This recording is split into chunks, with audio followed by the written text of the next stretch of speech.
You're listening to Celeb Stopover right here on your favorite station. My name is Ife Ajagbe. Yeah, today I started like a good girl. And of course, we have somebody that is quite interesting in the building. I've told you before, it's not just about music artists. It's about all entertainers. That's what Celeb Stopover is about. And today we do have an actor. Yeah, he's been on 2 or even more of your favorite shows. He's been on an ad of one of the oldest toothpaste brands in Nigeria.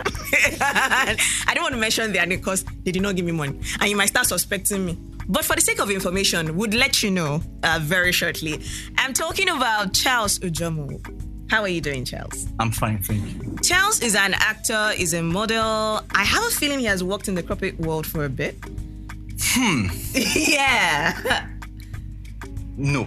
You haven't? No, but I did some kind of understudy with some interior decorating company. Oh, stuff. okay. Yeah. Nice. So, very nice. But it was briefly though, when I was hungry. When I was very hungry. When you were very hungry. I thought that was when you did modeling the most. Like that was when you really went for modeling. Okay. So of course, there's nothing that is not challenging, and should I go into details of how the modeling industry works? Brief detail. Okay. Summarize detail. Sometimes you don't get paid like immediately. So you have a lot of your work outside and you're waiting for your paychecks from the ad agencies and stuff. So in between you get 1 or 2 jobs, and stuff. And I've always been artistic, right? I've always loved painting. I've always loved decorating and stuff like that. So I worked for this company called Tall Drum. Okay. And we used to design people's houses, So we had this idea that give us your house key, we'll put you in a hotel and we'll refurbish your house overnight and stuff. It was exciting. It was a TV show like that. Okay. But that's what we did. Oh, fantastic. It didn't pay much, but it was exciting and, it put a few change in the pocket. So I used that to survive in the interim while waiting for my paycheck. I think I can understand the modeling thing because it happens for voiceover artists too. Exactly. I totally get you. But that's a different conversation entirely. So now let's talk about your acting career. Okay. Now, acting for you is very interesting because you are a totally different person in Tinsel and a totally different person in Brethren. I'm glad you're watching. Well, I see. I don't want to say I'm watching. Let me just say, Tinsel is a very long series. Like, yes, it is. Shout out to you if you watch Tinsel from the beginning and you're still watching. You're the real MVP. Shout out to you too. I'm telling you. Okay, so really, what does it for you? How do you decide this is a role you want to take besides the money? The character. I like a character that's challenging. I like something that will take me out of my comfort zone. Where's your comfort zone? Are you cool? Are you calm? Or are you boisterous? Really? I like comedy. I like comedy. I like to say I'm the Will Smith-ish kind of actor. Okay. So I like a little bit of that in what I do, and I like to infuse a bit of that. Okay. So when I see a character that is written along that line, I'm like, give it to me. Yeah. So before Tinsel, I was modeling. So Frank, my character on Tinsel, was my first at acting basically. Oh. Though I did some stage in Unilag and stuff like that, but I dropped out of Unilag, to change university. To Lasso? Yes. Okay. You know much? Well, I'm just... Okay. That's cool. All right. So, yeah.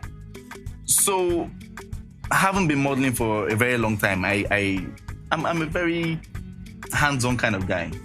Like I'm in your studio now and I'm asking, okay, what song?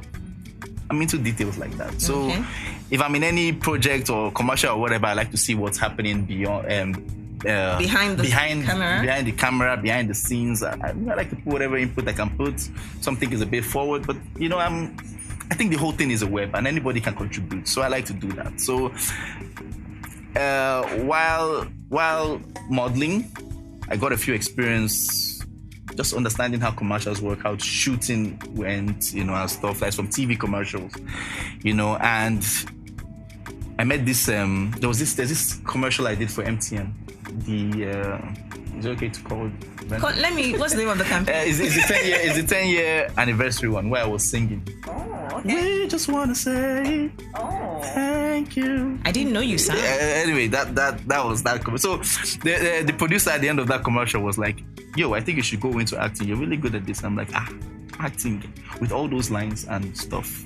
Because at the time that was my strongest what was that challenge with acting, putting words in your head and having to interpret it. Just felt like a lot of work. Like not like cramming something that somebody else wrote. Commercial, I would just take a drink and say with a big smile, and then that was it. Just a few lines, a page at most. I don't think I've ever done any commercial with lines. I don't think so, and I'm happy I never did. Oh, you get to do just smile, yeah. Oh yes, I did one. Okay. I did one. Should I call names again? No need. Alright. Anyways, yeah, so I went for the Tinsel audition and I was given the role. But it wasn't a strong role at the time. It was let's just see what you can do. Yeah, let's just see what you can do. And Tinsel is that kind of platform. They don't know that you can do stuff. They just watch.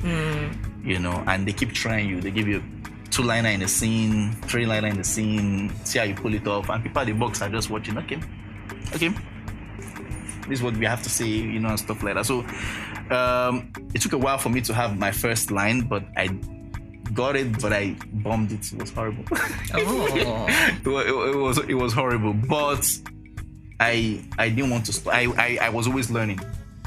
I would watch all the lead actors acting, and I'm like, okay, so these are the gestures they make. Okay, so how did they really keep all these things in their head? It's terrible. And I wasn't the best kind of cramming guy in school, and all that, so I was learning. There was a lot of beyond. Like, let me tell you why they forgive you. Your looks.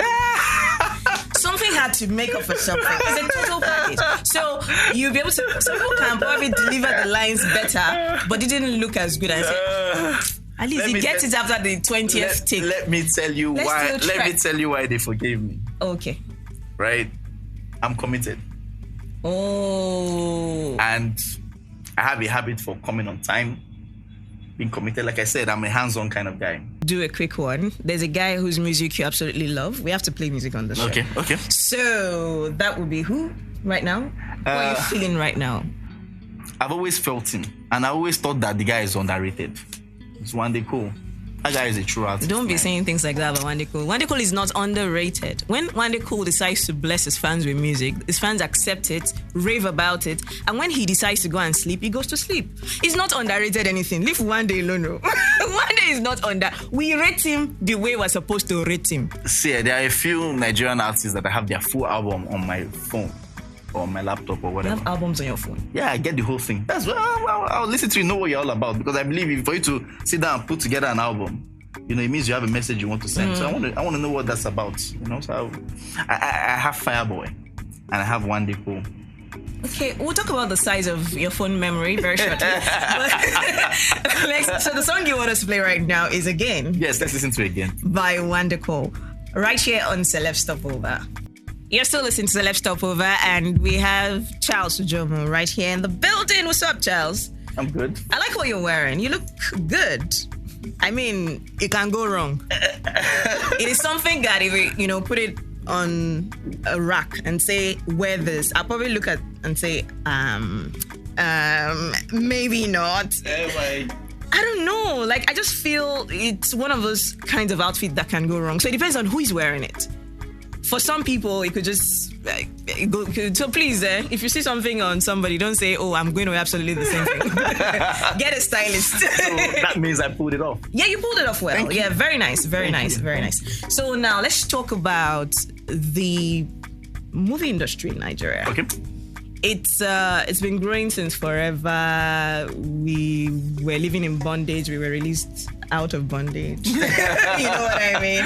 And then, of course, we've really evolved. And as much as some people like me sometimes would complain, I would sit in front of African Magic Yoruba, sometimes Hausa, sometimes Igbo, and I would complain through it. I would still watch it. I would still just tell myself consciously once in a while that you need a dose of this once in a while. It's still a reflection of what we are. Whether we go out and do production in 3 weeks and cook it up and come and serve to people. So whether the channel is African Magic or YouTube is worse. It's worse.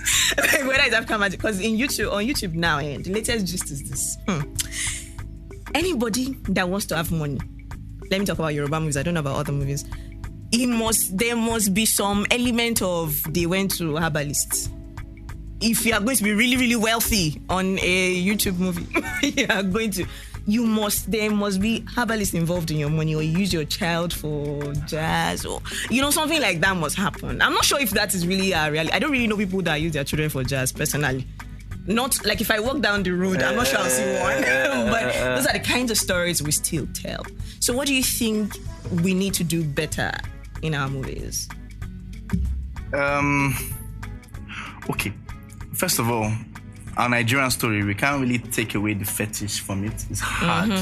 But to say that is the only thing that we are selling, I think that's bad, because we have so much more.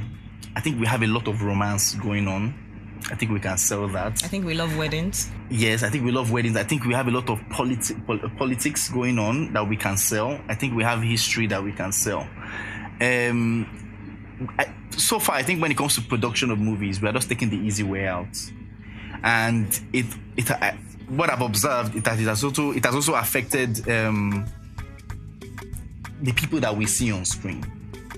It's funny because as an actor, I can tell you that many of the people that you are seeing on screen, the prominent people that you are seeing on screen, they're exhausted. They're exhausted because they keep jumping from set to set. I'm going to say it. It's true. And they're jumping from set to set without break, because the producers insist that they will use them because they feel they will drive market. And now that is not allowing new faces to have a chance because you keep using those people over and over again. The sky is limited, and the sky is big enough, for everybody to shine, and because the movie industry is growing, it means that there are constant productions going on, and nobody is paying well enough for anybody to retire for a few months. So just say, I want to stick to a particular production. Let me just keep taking this one. You won't need me for next week. Okay, give me the money. You need me for the third week. Give me the money. And then you're booked almost 6 months. And then, that producers taking the easy way out by not challenging themselves that, look, this story demands this kind of look and this kind of look. You see someone that is 40 and they're putting the person in the school uniform for a child role when they are child actors that we have. And it's weird. We're taking the easy way out, if you ask me, with our stories, with our cast selection, stuff like that. Okay. Do you think the problem is really more money? Do we need more money? Is that what we really need? I've heard stories of people that were entrusted with millions to do the right thing and to do the right kind of movies, and they relocated with the money. Yeah. So it's funny because it's a money misroad kind of thing, because even when that kind of money is available, the people that should do the right thing, they know that they should do the right thing. They're like, So I think first of all is that poverty mentality thing. Yes. So even if somebody has 20 million to do a good film, the person is like, why would I use 20 million when that same script I can achieve it with, I can do it with 5 million. So I'll first of all package this 15 million and see how I can manage 5. Then first of all, actors' fees being chopped off to DOP, to props, to everything. Then as the film now goes, I say, okay, let me release an extra one. So this is what I have gained. And then you hope to sell that movie and still make an extra 5 million on top. And so it is greed. Okay, so I want to pick the part of business where people that see this as entirely a business say, you know what, I want to use a popular face to sell my movie. Now that sounds like a very smart business decision, yeah? Yes, it is. So do you think it is actually possible to sell a movie that doesn't have so many popular faces? Because you said they should allow, the I'll give you a good example, and I'm not saying this because of African Magic has a platform already. Okay. But Zuri 24 Media, they did something deliberate with the show Brethren. Okay. And if you watch the show very well, you'll find out that there isn't really any. There are a few of them, but when it comes to the main characters in the show, there are not many. They're not faces that you already knew. Yeah, they're not. They're faces that you would have seen them. Yeah. But when you want to talk about the people who and the gossips and the this and the that and the big, but whatever, they're not those people. And they said they wanted to be deliberate about it because they wanted to pull. They wanted the people who were interested, who would be interested in the show, to be interested for other reasons. And yeah. So the cast list for Brethren has people of the likes of Dalian Efyong, Stella Charles, Farkinson Echeben, myself, Charles Ujomu, Ijoma Nebo, and these are people who are hardworking actors, but they are, I don't know. And even the known faces were supporting roles. Even the known faces were supporting roles. Yes, we have how was this? I'm very curious about something. What has the review been for Brethren since you started? Okay.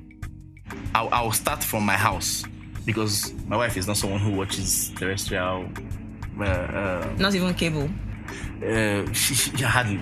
Okay. But for her to watch something Nigerian or local content, and she's hooked on Brethren, and she's recording it, and she's watching it, and she's like, okay, maybe the acting is not 100%. Okay. Because a lot of the actors on the show had to grow in the show, but the story is amazing. And I'm like, I like the opening montage. It's right? It got me. First time I saw it got me. I'm like, oh wow, right? Oh, wow. And I could I could tell the story.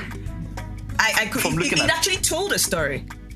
I could see two boys. I'm like, okay, so those are the two brothers, right? And first time was like, how did you know? I'm like, okay, this is it. Like, and the story is rich, it's deep. There's no all the love stories that are. So please tell me, the wealthy men on Brethren, how did they get their money? The hard work. I'm just a humble policeman that's interested in one babe like that. Okay, all right. You're listening to Celeb Stopover right here on your favorite station, and my name is Ife Ajagbe. Charles Ujomu is in the building. Yep. And guess what? Charles is a model. Charles is an actor. Charles is a musician. I just discovered that in this conversation now. Okay. Is it not okay for me to say what I just discovered? You're even wearing a guitar. See? Dude. Where is the lie? Singing is a hobby. Do freestyle for us now. See, you guys cannot be surprising us up and down. Left, right, and center. Do you know what happened? Chike surprised us and came out with Bull of the Bullets. And so please start letting us know already that you have music plans. Did I catch you red? Yeah. I don't even know what to sing now. Like you just sound like I don't even know if I sound right. I don't even know what to sing. You did sing the other time and it sounded good. And that was for me. That was horrible. I was like, is it me that is embarrassing myself? Is like the effect in your bathroom that's giving you a problem? You sing it to yourself and then the sound was not right. Just give me one song to sing now. I don't know. I'm not. What's your favorite song right now? Any song? Fireboy, Sugar Boy, Joe Boy. When you ask who this song is now, One Day Cold, Justin Bieber, Chris Brown. You're making this thing hard. Can we not sing today? No. We're singing today. So, which one of them are you picking? You can sing a girl song. It's fine. Yes. You have made this thing hard. Right now, I can't think of anything at the top of my head. Okay. You are my there it is. Cracked voice. You can't wait. Producer is in the building. They always wait for things. Abby, it happens all the time. See dot. So. You are my African queen. Oh, the girl of my dreams. You take me where I've never been. You make my heart sing-a-ling-a-ling. Oh. All right, that's it. Okay. You didn't try. You covered the song. Did I? That's another version of the song. Okay. Yeah. That's the way I sing it in the bathroom. Okay. We should do some more practice. Dude, I'm sure we'll hear a single from you. Yeah, I'm sure. Some more practice. Yeah, I'm sure. So, let's talk about acting a little more. Mm-hmm. Who are the directors that you've worked with that have challenged you the most? Like, brought out the part of you that you never thought was possible? Okay, so when you do TV more of the time, I featured in some movies, but I've not had anyone that I've starred in particularly. I've acted with Kenneth Okoli,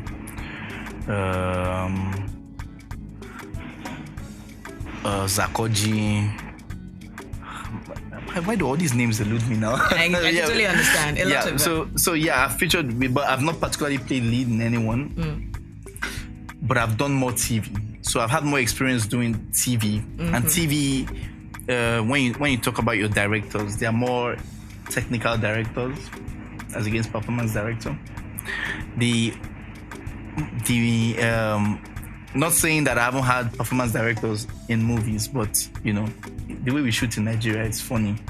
There's pressure for time, so you see that sometimes 2 takes. Like you're on a drill.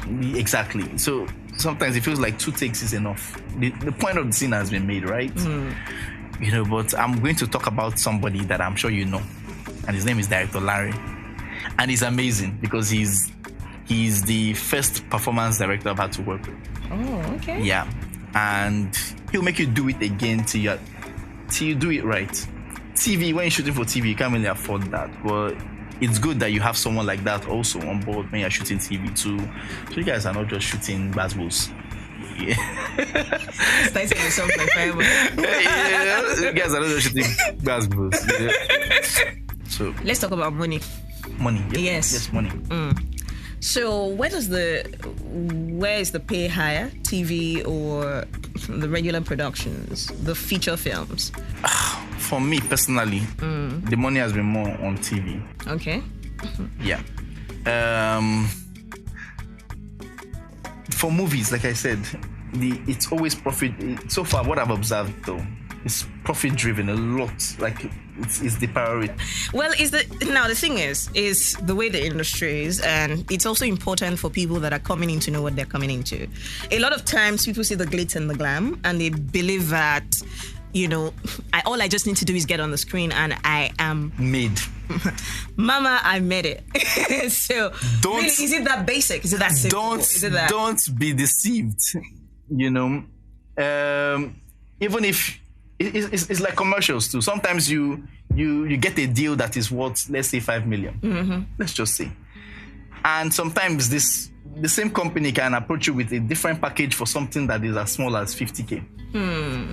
You know, so this director comes to you, and depending on how he perceives you and you package yourself, he can offer you some, or this producer can offer you something. You know, and then there's this other time that you are also free, and then someone else offers you something that is not really your stuff. But then you're like, I have this time and I can really chop this one before next, and then you consider. You know, so it's not static. Okay. Yeah. Even if you have a manager, sometimes the manager will call you like, okay, the last 3 calls we have to turn them down, but you've been free for the past 3 weeks. What's up? Are you gonna take something? Just take something in the interim till, and you got it. Okay. Let's talk about the experiences people have, especially when they want roles in movie industry generally. So I'll give an example of Harvey Weinstein. I think he's going to be charged very soon for 2 sex crimes. There have been a number of women that have come out to say, he slept with us, because we wanted this particular roles or something. But that's like, it seems far away, right? And nobody's reporting in Nigeria yet, as far as we know. So is this something that you see happen? Do people, I don't know, maybe... I don't know if it happens to guys, but a lot of women have come out to say, you know what, people always want to say, let's exchange sex for the roles that you want. I won't say it doesn't happen. In fact, I've been told to pay money for a role before. Yes. And they're not supposed to pay you for the role. There you go.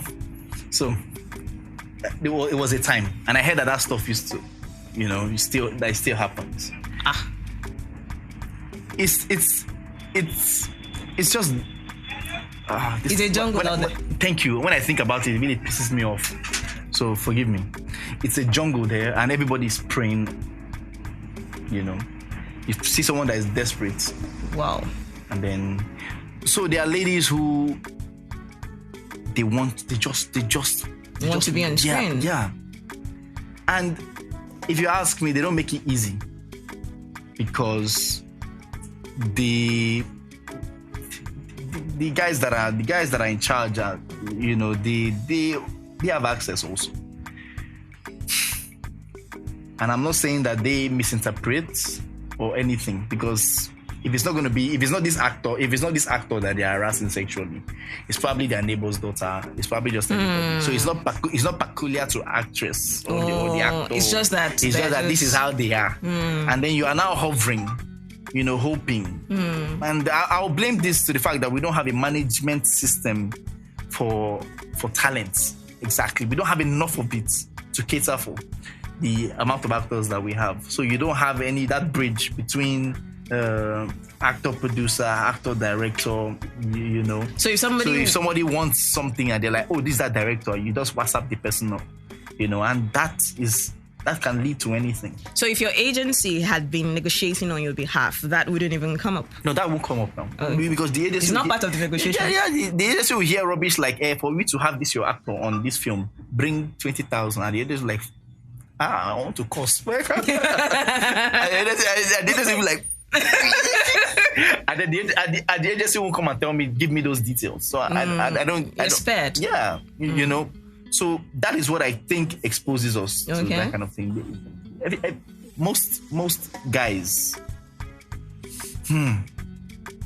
guys, forgive me, but most guys might not just look away from an opportunity like that. A girl flaunting herself around you, things, and all these things, they're open to misinterpretation. The guy will be like, but you literally threw yourself at me now. You came to my house, you sat on my chair, I went inside the room, you followed me inside the room, and the girl says, sexual harassment, and stuff like that, And let's not forget that when you also have girls who are willingly saying, look, I'll get, is it this thing you want? I will give it to you.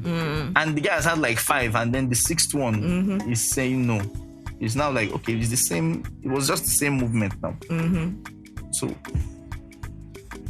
I don't know. So it's really it's a messy situation. Yes, and I'm not, and I know I might get some backlash. I'm not taking sides. This, I know horrible stuff happens, and I'm saying no to rape, and I'm saying no to sexual exploitation or what have you, But I'm not going to ignore the fact that some bad eggs are the cause of all these things. Because if it wasn't easy, it wouldn't continue. Well, in the absence of that, I think what I notice happen a lot of times in movies is you watch a movie on TV sometimes and you see there's a main character that is not very good. Like, in fact, that main character is the weakest character in the whole movie. So for me, there's a flag, something else goes off in my head and says, this person owns the movie. This person funded the movie. Oh, yes. And truly, all you need to do is wait. End credits. This person is the executive producer. Blah blah blah. Story, star actor. So that's I think that's the route some people go instead of saying, okay, you know what, I want to go and lobby and be on somebody's production. I'll just find my money and do my and make myself popular. Be my own Tyler Perry, Do you want to go there? I'm just saying. Have you watched The Fall from Grace? No, and I don't want to watch it. Why? Because I heard it's the same. It's the same MO. It's the same. Actually, I heard it's. But I had the same boat. the same boat from. What's the name of that one? Acrimony. The same boat from Acrimony was used in the movie. I'm like, okay. The person really never gave you that review. Well, the thing is, yes, it's a typical Tyler Perry thing. I think it was an interesting story. I also had that. I saw all the reviews and I was like, and then, Netflix kept pushing it at me and I'm like, guys, calm down. I have other series I really want to watch. But then one day I was like, okay, let me just, for the sake of conversation, and then I watched it. The story wasn't entirely bad. Technical quality and all of that was, it was below the new Tyler Perry hype. I had some extras with chewing air. That's all. Restaurants. And they were like, okay, let's talk about the Netflix entry into Nigeria thing. Okay. What do you think it means for us? Or for them? Is there a market? Yeah, there is. Considering internet connection. No, there is. Okay, tell us. There is. Not everybody is using internet like that. Like you can't go to Mushi and find. I'm sorry if you live in Mushi, I'm just saying. What did you know what say? I mean? You should slap me one day. I think you should just say outside Lagos, basically. No, not really outside Lagos, because there are some places truly in Lagos that internet access is not really so important for them. I'm not saying that they might not have data on their phone. I'm thinking about people that have home internet, where Wi-Fi is really prominent and all Yeah. that, which of course you can use your TV to access and yeah. And it's those people that are the market. Those guys are the market. Okay. We have some numbers, you know, and I think with that, Netflix should be able to make some money back. You know, I watch. Disagree. I watch online movies a lot. Okay, what percentage of Nigeria do you think Lagos is?